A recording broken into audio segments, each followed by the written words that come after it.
بسم اللہ الرحمن الرحیم۔ السلام علیکم۔ عمران خان اور تحریک انصاف کے خلاف تمام تر انتقامی کارروائیوں کے باوجود طاقتور حلقوں اور حکومت کو لینے کے دینے پڑ گئے ہیں۔ تحریک انصاف کو اس وقت بڑی فتح حاصل ہے۔ حامد میر اور سہیل وڑیچ نے عمران خان کے حق میں بڑی انہونی کر دی ہے۔ انتہائی عام گفتگو ہے، اس کی تفصیل آپ کے سامنے رکھنی ہے۔ اسرائیلی ایجنٹ کون ہے؟ اس وقت پاکستان کے اندر شور مچا ہوا ہے، اس پر بھی بڑی ڈیبیٹ ہو رہی ہے، اور عمران خان کے خلاف یہ جو ہتھیار ہے کس طرح ناکام ہو گیا ہے اور اب الٹا حکومت پر چل گیا ہے، یہ بھی بات کریں گے۔ توشہ خانہ کیس اب ڈرامائی موڑ آ گیا ہے۔ عمران خان کو اس کیس کے اندر سزا دینے کی جج کو جلدی ہے، پروسیکیوشن کو جلدی ہے، یا کسی اور کو جلدی ہے، اس پر بھی بات کریں گے۔ امید کروں گا کہ آپ سماعت کریں گے اور اپنے قیمتی فیڈ بیک سے ضرور آگاہ کریں گے۔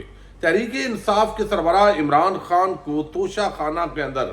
گھڑیاں اور کچھ اور چیزیں لینے پر آپ کو علم ہے، ایک پورا میڈیا ٹرائل ہوا، لیکن آپ اندازہ کیجئے کہ پیپلز پارٹی اور نون لیگ کے مختلف وزراء اعظم، وزراء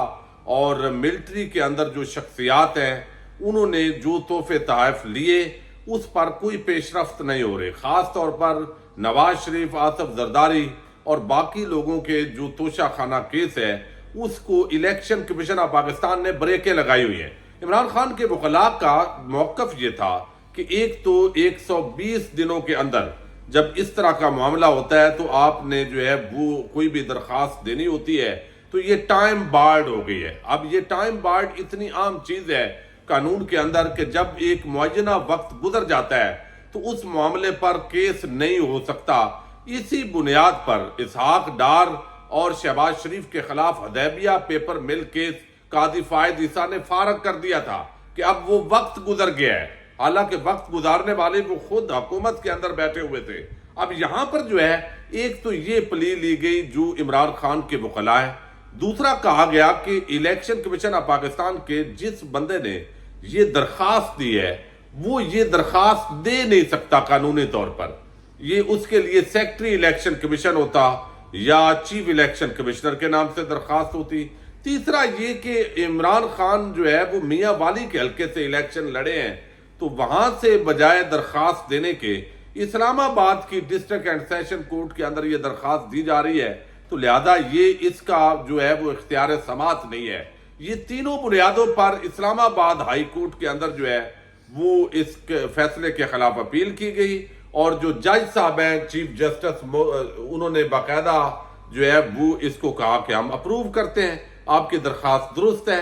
لیکن بعد میں یہ فیصلہ جو تبدیل ہوا، زبانی کے بعد تحریری فیصلہ آیا تو دوبارہ انہیں جج صاحب کے پاس بھیج دیا گیا، اور انہوں نے 7 دن کے بجائے 3 دن کے اندر ہی فیصلہ دے دیا، اور لگا کہ شاید جج صاحب بہت جلدی میں ہے، اور اب ٹرائل کا آغاز ہو گیا۔ اور آج چکے اس فیصلے کے خلاف جو سیشن کورٹ کا ہے، اس کے خلاف اسلام آباد ہائی کورٹ کے اندر درخواست دی عمران خان صاحب نے، لیکن چیف جسٹس عامر فاروق صاحب ان کی طبیعت خراب ہے، وہ آج حاضر نہیں ہوئے، تو دوبارہ حاضری کی استثناء کی درخواست منظور ہوئی عدالت سے، اور کل کے لیے اب اس سماعت کو ملتوی کیا گیا۔ لیکن اس کیس میں حکومت نے بڑی امیدیں لگائی ہوئی ہیں ان جج صاحبان کے ساتھ بھی، جس طرح ٹرانسفر پوسٹنگ ہوئی ہے، بہت ساری چیزیں ہیں اس کے اندر تاکہ عمران خان کی نہلی ہو۔ ایک اور معاملہ جو ایک اسرائیلی مندوب نے، آپ کو علم ہے، شور مچا ہوا ہے اقوام متحدہ کے اندر، پاکستان کے اندر انسانی حقوق کی جو پامالیاں ہو رہی ہیں 9 مئی کے واقعات کے بعد،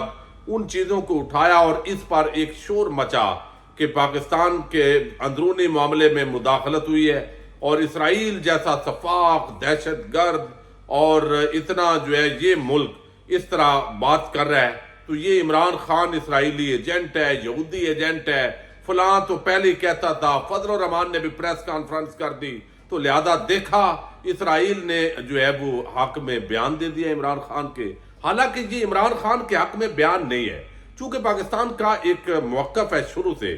کہ اسرائیل جو ہے وہ فلسطینیوں کے حقوق غصب کر رہا ہے۔ اب وہاں پر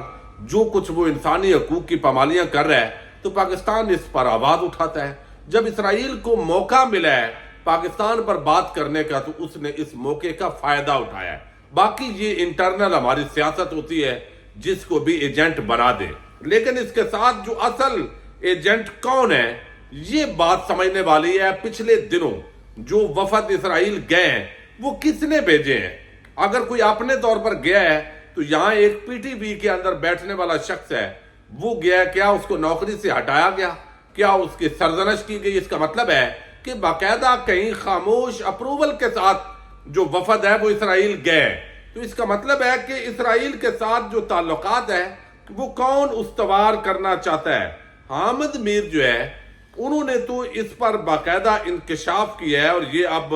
ایک بڑے وہ حکومتی صحافی مانے جاتے ہیں، لیکن انہوں نے کہا کہ جنرل باجوہ صاحب جو ہے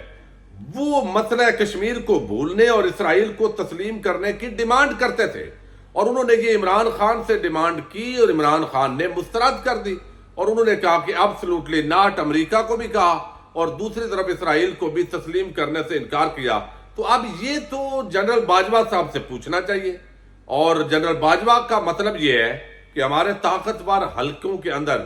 یہ رائے پائی جاتی ہے کہ اسرائیل کو تسلیم کرنا چاہیے، یہ احمد میر کا باقاعدہ جو ہے وہ رائے ہے۔ اب دوسرا جو بات کی احمد میر نے، حالانکہ کبھی کبھی یہ سچ بولتے ہیں، بے شک ادھورا بولے، منافقانہ کردار ان کا ہمیشہ میڈیا کے اندر ہے، لیکن بہرحال، اور انہوں نے کہا کہ جنرل باجوہ صاحب نے ہمیں بتایا کہ جناب یہ اورنج لینڈ جو ٹرین منصوبہ ہے، یہ اس کے اندر شہباز شریف نے 45% کمیشن کھایا ہے چین کی کمپنی کے ساتھ مل کر۔ اب یہی وہ باتیں تھی جن کی بنیاد پر عمران خان سی پیک کے اندر تو پیش رفت ہوئی، لیکن جو کچھ کمپنیوں کے ساتھ مل کر پاکستان کے اندر کام ہو رہے تھے ان کا اثر نو جائزہ لیا گیا، جس کو بنیاد بنا کر ایک پراپیگنڈا کیا جاتا ہے کہ عمران خان جو ہے وہ سی پیک کے خلاف تھا، سی پیک کا کام روک دیا۔ تو یہ باقاعدہ جو منصوبہ ہے اس کو یہاں سے اڑا دیا گیا ہے۔ اور پھر یہ ایک اور بات انہوں نے کی ہے، اور وہ عمران خان کے شو میں کہا ہے کہ جنرل باجوہ اور عمران خان میں اختلافات کی وجہ امریکہ کو للکارنا تھا۔ عمران خان کو کہا گیا کہ آپ امریکہ کے خلاف بیان بازی نہ کریں، جس پر عمران خان نے کہا کہ امریکہ نے ہمیں کیا دیا ہے، میں چائنا اور روس کے ساتھ اقتصادی تعاون بڑھانا چاہتا ہوں۔ اس پر ان کا اختلاف تھا باجوہ کے ساتھ۔ تو اس کا مطلب ہے کہ عمران خان کی حکومت کو بدلنے کے لیے جہاں اور کچھ اندرونی فیکٹرز ہیں وہاں پہ یہ ایبسلیوٹلی ناٹ، اور چائنا اور رشیا کے ساتھ پاکستان کے تعلقات کو استوار کرنا اور فارن پالیسی کے اندر طاقتور حلقوں کی انٹرفیرنس، یہ وہ چیزیں ہیں جو حامد میر باقاعدہ طور پر حکومتی صحافی ان کو کہا جاتا ہے، لیکن اس کے باوجود انہوں نے یہ اس حوالے سے بڑا عام جو ہے وہ چارج شیٹ کی ہے۔ اب ایک اور بڑی بات اس وقت یہ ہے کہ یہ تمام انتقامی کارروائیاں کی گئی ہیں، یہ سارا کچھ ہو چکا ہے، لیکن اس کے باوجود کہا جا رہا ہے کہ عمران خان اور تحریک انصاف دونوں کو آپ جو ہے وہ الیکشن سے جو ہے وہ علیحدہ کریں۔ یعنی یہ جو انتخابی نشان ہے وہ ایک تو بلے کا نشان نہیں ہونا چاہیے، دوسرا تحریک انصاف جو ہے وہ سیاست کے اندر ان ہی نہیں ہونی چاہیے۔ یہ رانا ثناءاللہ نے بیان دیا ہے کہ جو 9 مئی کے واقعات میں ملوث جماعت ہے اس کو الیکشن میں نہیں ہونا چاہیے۔ پھر جاوید لطیف نے کہا ہے کہ یہ level playing field Tehreek Insaf اور عمران خان کو نہیں ملنی چاہیے چونکہ 9 مئی کے واقعات میں یہ ملوث ہے، تو لہذا اس بنیاد پر جو ہے، اس کا مطلب ہے کہ یہ رانا ثناءاللہ یا میاں جاوید لطیف نہیں کہہ رہے، بلکہ نواز شریف یہ طاقتور حلقوں اور اسٹیبلشمنٹ سے ڈیمانڈ کر رہے ہیں۔ یہی وجہ ہے کہ وہ دبئی آئے ہیں،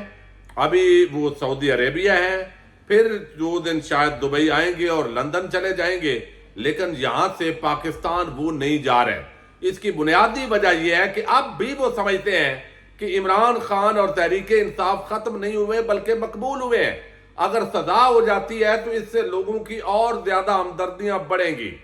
لیکن ڈیمانڈ بھی ہے۔ اب یہاں پر یہ جو ایک بڑی فتح ہے میں سمجھتا ہوں عمران خان کی، یہ تمام تر صورتحال ہونے کے باوجود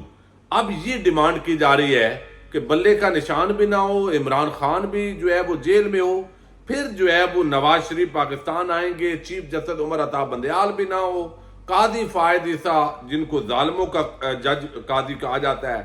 وہ موجود ہوں، تاکہ کوئی مسئلہ مسائل نہ ہو۔ اب اس پر سہیل وڑیچ جو ہے آپ کو علم ہے نون کے لیگ کے ساتھ ان کے کتنے درینہ تعلقات ہیں. اب یہودی ایجنٹ پر تو ویسے تو حسن نواز حسین نواز کی جو کمپنی ہے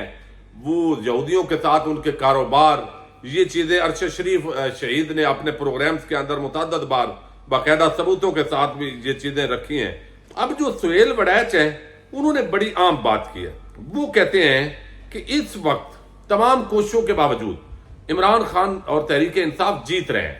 یعنی ابھی تک جو ہے وہ شہری حلقوں کے اندر تو تحریک انصاف جیت رہی ہے، اور باقی جو لوکل ایریاز ہیں وہاں سے کچھ نہ کچھ باقی سارے سیٹیں نکال لیں گے. تو اگر عمران خان نائل نہیں ہوتے، اگر مائنس نہیں ہوتے، تو پھر تو ابھی بھی تحریک انصاف کی حکومت بن جائے گی. تو یہ سارا کچھ الٹ سکتا ہے. لہذا اس کے لیے ضروری ہے کہ پہلے جو نگران حکومت ہے وہ آئے گی، اور تقریباً یہ حامد میر اور سہیل وڑیچ اور باقی جو صحافی ہیں اس پر سارے بات کر رہے ہیں کہ جو نگران حکومت ہوگی وہ 3 مہینے کے لیے نہیں ہوگی، چونکہ جو اس وقت منصوبے ہیں ان کے مطابق جو ہے وہ قابل عمل نہیں لگ رہا کہ اگلے جو ہے وہ 3 مہینے جو نگران حکومت کے ہیں اس دوران جو ہے وہ عوامی مقبولیت عمران خان کی کم ہو. تو اس وقت آپ دیکھیے کہ لوگوں کے گھروں پہ چھاپے مارے جا رہے ہیں، چادر چار دیواری کے تقدس پامال کیے جا رہے ہیں، گرفتاریوں کی بجائے اغوا ہو رہے ہیں، پولیس پکڑتی ہے، وردی بھی استعمال ہوتی ہے لیکن وہ مانتے نہیں ہیں. اگر کوئی علی نواز اوان وہ گھر پہ نہیں ہے تو ان کی فیملی کے سامنے ان کے بھائی کو اٹھا لیا جاتا ہے اور پھر مانا بھی نہیں جاتا کہ وہ کس کی کسٹڈی میں ہے. یہ پہلی مرتبہ ایک اس لیول کی جو ایک جارحیت ہے وہ ہوئی ہے. لیکن اس وقت جو تمام حکومتی سروے ہیں جس کے اندر جو انالیسس کیا جا رہا ہے اس کے مطابق جیسے سہیل وڑیچ نے بتایا کہ عمران خان اور تحریک انصاف کی اگلی حکومت بھی بنتی دکھائی دے رہی ہے. اس لیے اب جو نگران حکومت ہوگی وہ 3 مہینے کی بجائے وہ 6 مہینے یا 9 مہینے کے لیے آ سکتی ہے، تاکہ مکمل طور پر تحریک انصاف اور عمران خان کا جو ہے وہ صفایا کیا جا سکے. لیکن اس وقت تک جتنا کچھ کیا جا رہا ہے یہ طاقتور حلقوں اور حکومتی اتحادیوں کے گلے پڑ رہا ہے، اور عوام کے اندر جو نفرت اور جو ایک عجیب قسم کی شکوک و شبہات پیدا ہو رہے ہیں یہ کوئی پاکستان کے لیے اچھے نہیں ہے. تو یقینی طور پر